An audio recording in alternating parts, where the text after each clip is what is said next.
Sometimes I have brilliant ideas for great intros that show off builds and give you guys an idea of what to expect in the video. Sometimes.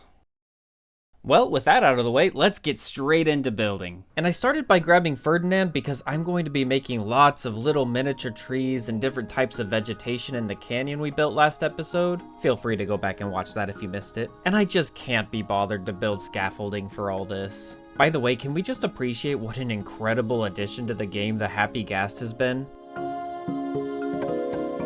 I built the tree trunks out of mangrove wood and spruce fences and littered them strategically throughout the canyon, and I had two major methods of choosing where to place the trees. The first was fairly obvious. I have a couple big flat areas with moss growing on top, and without at least some kind of vegetation, they just don't quite look finished, so I'm adding some trees to start the process of making them look a little less bland. The other method was to find places where I made artificial shadows using deep slate. It looks perfectly fine by itself, but while we're out here building nature's premier shade makers, we might as well give these shadows a bit more of a reason to exist. Then it was on to the leaves, which, while entirely self-explanatory, made a world of difference in the way I look at the canyon.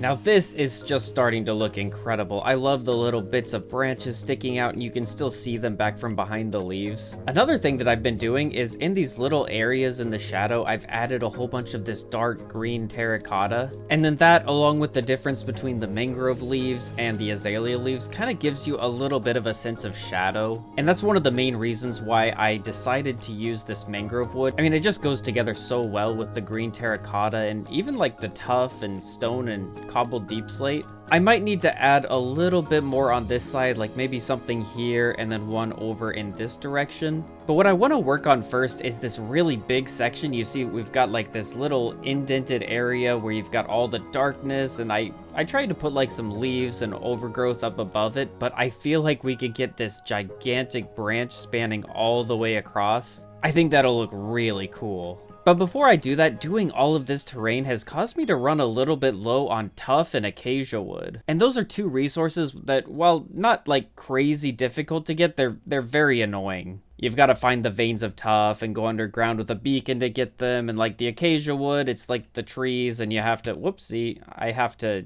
farm it. It's just so annoying. Fortunately, I realized just now that we have an incredible source of tuff and acacia wood over on this side in Trozo's base. I mean, look at all of these trees. We've got tuff, we've got acacia wood, we've even got some of the mossy cobblestone. And these are all blocks that I'm constantly running out of. And these trees really are cool. I mean, this is one of the coolest additions to Minecraft that I've seen recently. I haven't quite figured out what kind of sapling I need to grow these, but I mean, Trozo won't mind if I just, take a couple.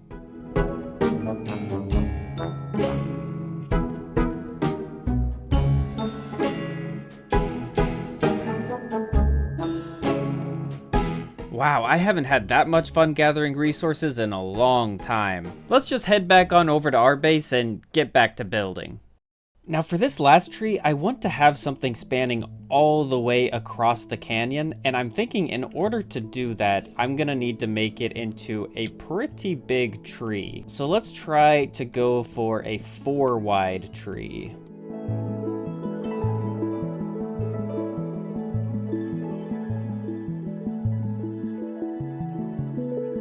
After finishing the tree, I was really in the building groove, and I decided to tackle the canal portion of the canyon. Also, let's just ignore how long it took me to get this beacon right. I started, of course, by digging a path for the canal.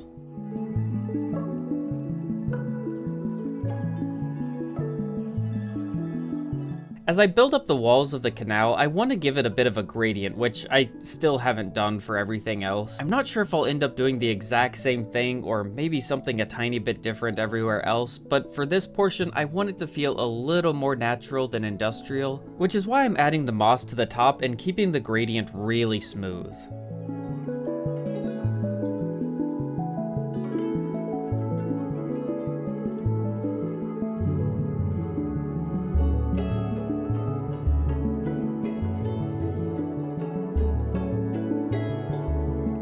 Similar to the canyon itself, I used some of the excess stone that I have sitting everywhere to fill in the sides to hopefully keep some random spawning to a minimum, and I also took some time while building to light up some of the connecting caves. So I did want the gradient to be smooth, but I think this might be taking it to a slightly unnatural degree, so I think I'm probably gonna go through here and just remove a few blocks and roughen it up a bit.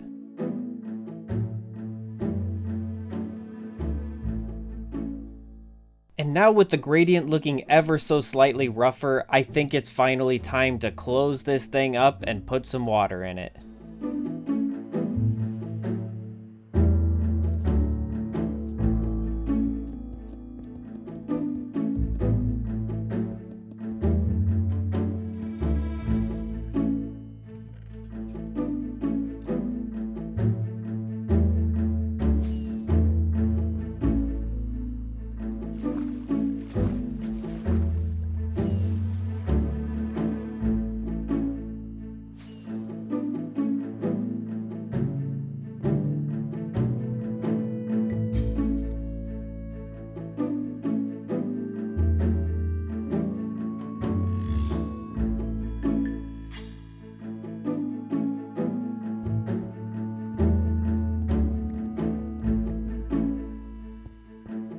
Now we're still definitely lacking in a lot of detail, especially down here at the bottom, but this is starting to look really cool. I think we really nailed the texturing within the canal itself. I mean, of course, we still need to do all sorts of stuff right here, but we'll get to that soon enough. Actually, before I do, I just want to point out these little roots over here. I do like the tree itself, and it does a good job of sort of spanning across the canyon and giving us something to look at, but I just love these little roots that I put under there. They're not much or anything, but even all the way from the top, like up here at the street view, you can just kind of see them over there, and I think it really adds a lot to the build. Now, in the time that I've spent building this, a lot of stuff has happened on the server, so I'll give you a quick rundown of the more important things. The first thing that happened is a gift from Mystic, and look at that statue. Isn't that gorgeous? Mystic left a comment in my last video saying that he was going to put something here, and I don't know if he did this as a joke or a prank or what, but I love it so much. I think we're gonna have to keep this here. Still need to do a lot of work on the surroundings to sort of blend it in and make it look decent, but this is just so cool. And in addition to this, I had the chance to tell Trozo all about the fancy new trees I found. Wait, I like this. It's like the tree, I'm just gonna leave. Oh, okay. It's like the trees that, you know, like they hang off the side of the ravines. I don't remember what they're called, but you know. Yeah. Yeah. Just trees. But you know, in Minecraft. So Purple, I noticed that you're using a lot of acacia and tuff. You might tell me where you got that? Actually, Trozo, it's so funny you say that because I run out of tuff and acacia wood all the time, and it's just such a pain to get. Like, it's so annoying. Like, you know what I'm talking about, right? Absolutely. All right. I run out all the time. This is gonna blow your mind, but I found a brand new Minecraft tree that has acacia and tuff. Wow. Yeah. That's insane. I gotta see this. Let me show you real fast. Okay.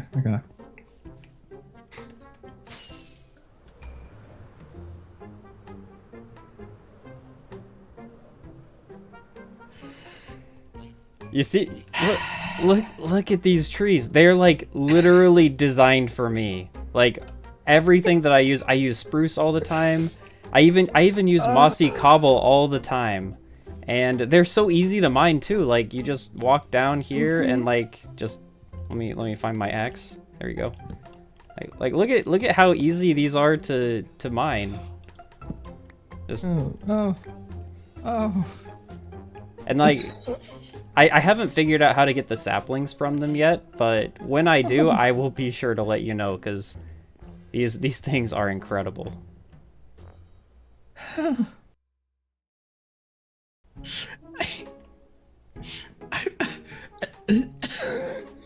I have no words.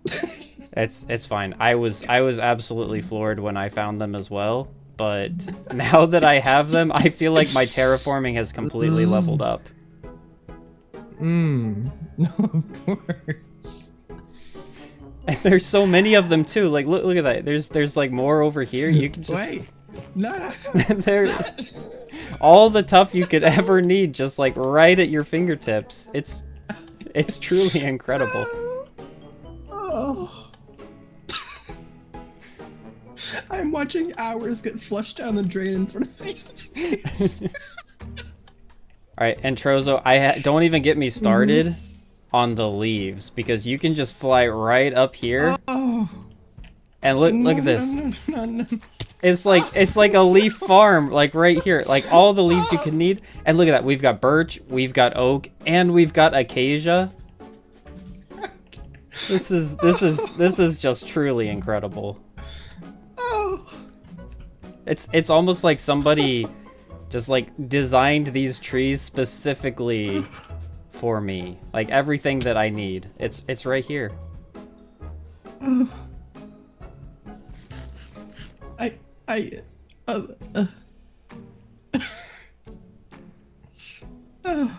But anyway, I'll leave you to whatever you're planning to do. I've got a lot of work to do, so bye. Okay. Bye.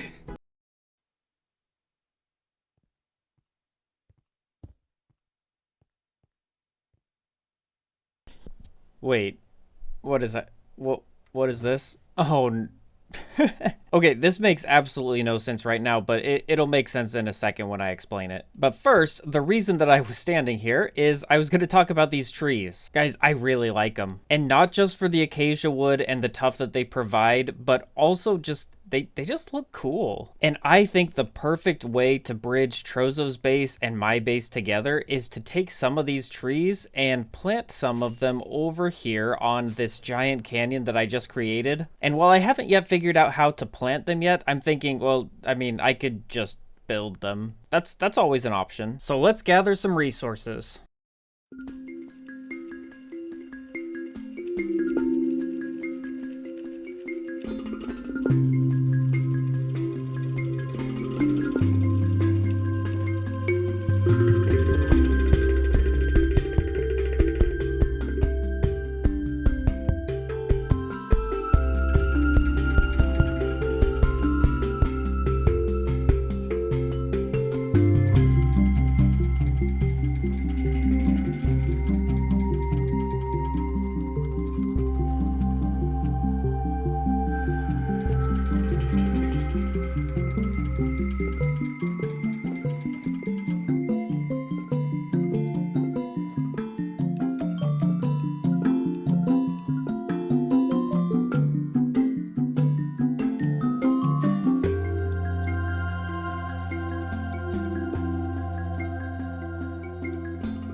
And now with all of these resources gathered, let's go build ourselves a tree. Let's just load up everything that we need inside of this shulker box. Place down the shulker box, make a little bit of a pillar of dirt, and if I can just place the piston upside down, perfect. And then get rid of all of this. And now I should be able to place the button on the side, and we have ourselves a tree. Let's see if we can't put in a few more while we're at it.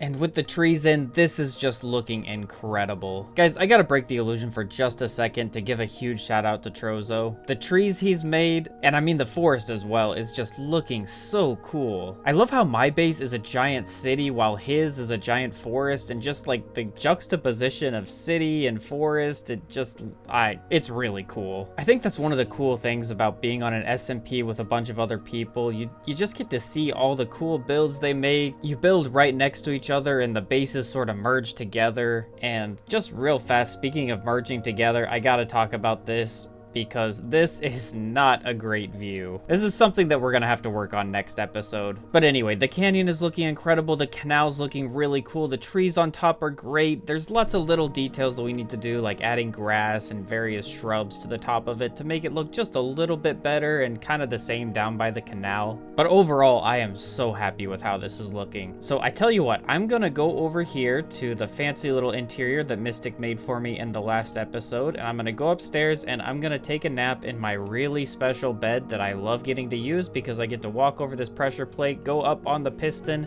and then, well, there we go. And now, I'm gonna show you something that happened a really long time ago that I keep meaning to put in the video, but then I just keep forgetting. It's fine, don't worry about it. It's gonna be great. And then after I do that, then we'll finish up with all the little grass and shrubbery and sort of finish up the build that we did today. I feel like I do that a lot. I say today when in reality this video has been like over a week in the making. You know what I mean.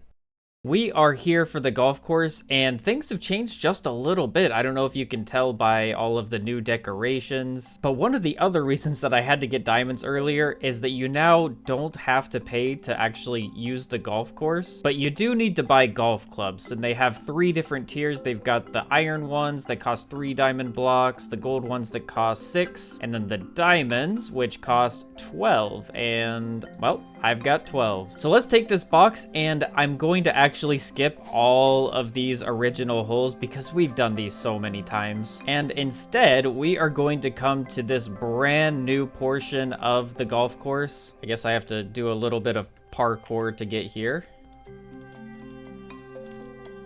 All right, I fell down. We're just gonna fly up here. And let's see what we've got. All right, let's grab the golf clubs and then an armor stand, of course. And let's just give this a try. And if I were to go through all of them on video, this video would be well over an hour long. So instead of doing that, I'm gonna skip straight to probably the most entertaining one. And as I understand it, this is where the game really begins. Yep, holes 37 to 45, and I'm going to just jump straight down. Well, that's intimidating. All right, let's see what we've got here. Whispering Depths. This is where the difficulty gets to players. If you touch the skulk, it's a restart. So you're saying that if I go like this, I just have to restart? All right, so I guess that means the only option is to hit it to this moss block, which has a piston on it, and then immediately hit it over to here, and then onto this moss block, which also has skulk, and then immediately get it into the... All right, this is gonna be tough. Easy enough. All I've got to do is get it over here. Let's try and time it right. Oh, okay, that's a restart.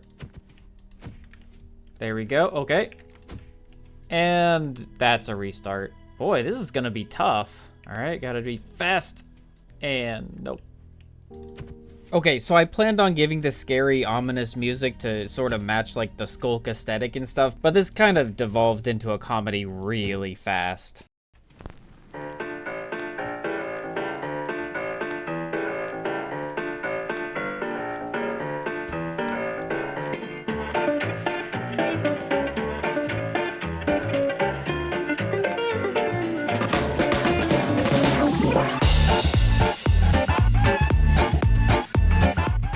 Oh, so close.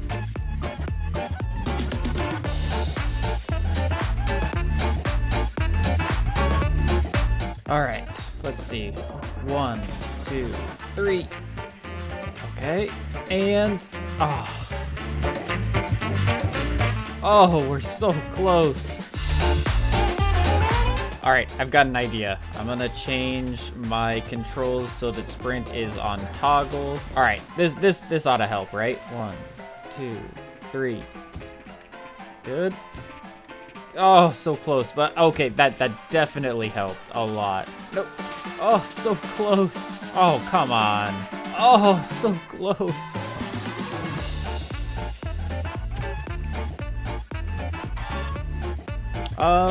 Come on. Nope. Oh, nope. Well, I can get it basically there almost every time, but getting it all the way there is quite difficult. Yeah, I could do that pretty much every single time now. Oh. I think, oh, that's still on the shoal.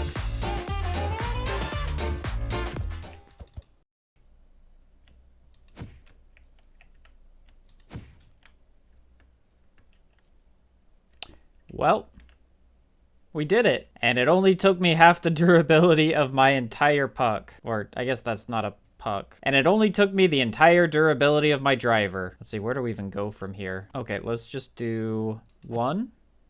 Okay, this is gonna have to be fast again. All right, probably just a normal hit with the driver. We get it onto there. We immediately run over here. We swap to this. No, let's just do 2 hits with the driver. All right, let's do this. 1, 2, 3. Oh, that's not far enough. Oh no.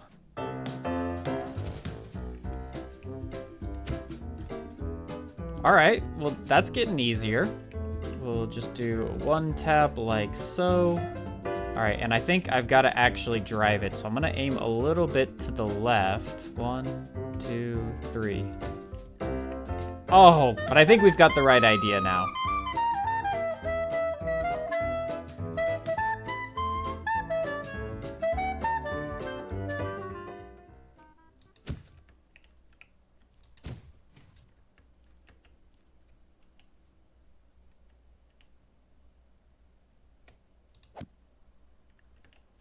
Okay.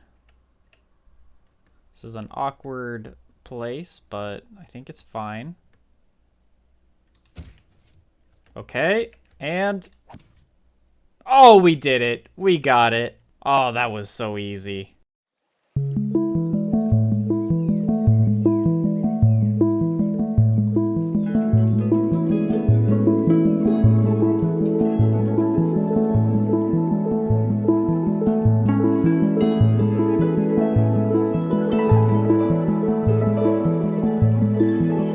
And there you have it, a lush mountain paradise right in the middle of a city. Now, on the one hand, I do really like everything that we've got going here. We've got just a nice mix of all the different various plants. We've got little patches of flowers, and even the little overhangs are filled with like grass and firefly bushes and what have you. I tried to make the area right along the canal a lot more lush, so you can see we've got like leaves growing inside of there. We've got bamboo sticking up that's growing up to about as high as it'll grow. I even went to the effort to get some sugarcane down here, and I had to place a little bit of water there. And you can see this is actually 1 block above the water, so I had to make this into a slab. Can I just... Yeah, you can see there's like a slab with water underneath it. But like I said, overall, I'm very happy with this, but I do think that I could do a little bit more. I think one of the biggest things that would help this is maybe just getting like some mossy rocks or like clumps of stones and boulders and stuff to have, you know, just sitting on top of it. I think a path going up this side and maybe even a bridge going across up here at the top would be really cool. But that actually leads me really well into the final thing that I want to talk about in this episode. And that's that the season is going to end very soon. And actually even sooner for me because I'm going to be traveling back home for the first time in like 4 years. I'm very excited about it. But it does mean that there's not a lot of time for me to get this build to a somewhat finished condition. And I think I should discuss what I mean by finished because I do not mean that I'm going to finish all of this. It's unfortunately just, I mean, it's not going to happen.